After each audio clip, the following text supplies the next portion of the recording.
Good afternoon, fellow YouTubers. I'm Beston, and welcome once again to yet another Cartoon Theory. Now, the title of this video is not 100% accurate.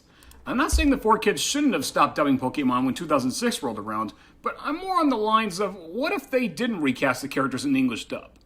For anyone curious, 4Kids Entertainment was responsible for bringing Pokemon to American audiences from 1998 to 2006, as well as adapting 8 of their movies into English dubs. They were also infamous for renaming rice balls as either donuts, popcorn balls, or onions.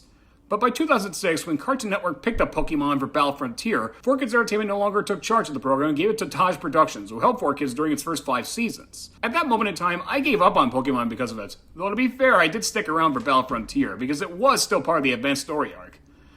The most upsetting part to this is that most voice actors, notable voice actors like Veronica Taylor, Rachel Lillis, Eric Stewart, Ted Lewis, Maddie Blaustein, Stuart Zagnut, and Amy Birnbaum all left after Season 8. In fact, there weren't that many returning voice actors at all. For the most part, it was just James Carter Cathcart, Casey Rogers, Matthew Mittler, and Aiko Otani, along with Roger Parsons, who left the anime early on in the first advanced season, returning as the narrator full-time until the end of Ash's journey. And Lisa Ortiz, who eventually returned in Season 13 to voice more one-off characters like she did in the 4Kids seasons. So you can notice that only 6 people have carried over to the newer dubs, and you could definitely notice that a lot of the pieces were missing here. But, with a classic narrator like Roger Parsons at the helm, Battle Frontier's dubs did at least try its best to be like the 4Kids seasons.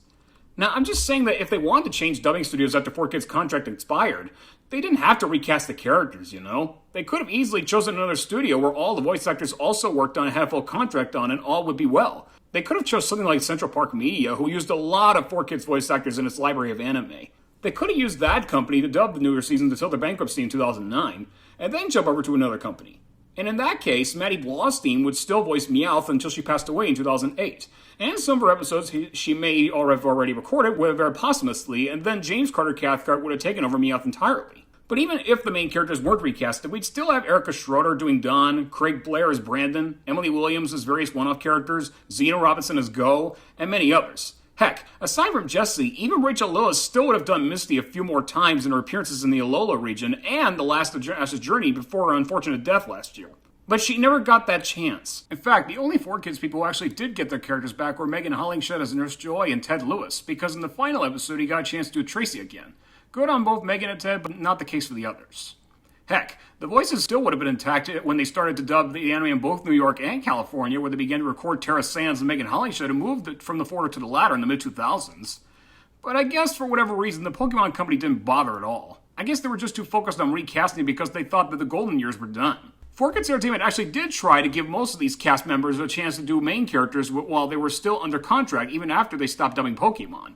Veronica Taylor, for example, used her Ash voice for one of the main stars of Dinosaur King, Max. Plus, Rachel Lillis used her Jessie voice for Ursula and her Misty voice for Laura.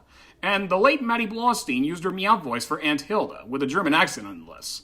The Pokemon Company did try its best to bring in the 4Kids cast as much as they could when they did the Pokemon Mystery Dungeon special, Explorers of Time and Darkness, in which Dan Green was cast as Grovyle and Zangoose, Rachel Lillis as Shinx in the Always Happy Sunflora, and Maddie Blaustein as Chatot, in her last role she ever did with Pokemon.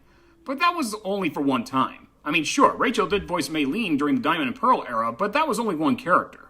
But personally, I'm not going to blame Pokemon themselves for not sticking to 4Kids Entertainment. I'm more putting the blame on 4Kids themselves, mostly because this was caused by their troubles doing Yu-Gi-Oh! And having the stupid idea to dub One Piece. Honestly, if 4Kids didn't have all those complications and lawsuits, they wouldn't have had this problem.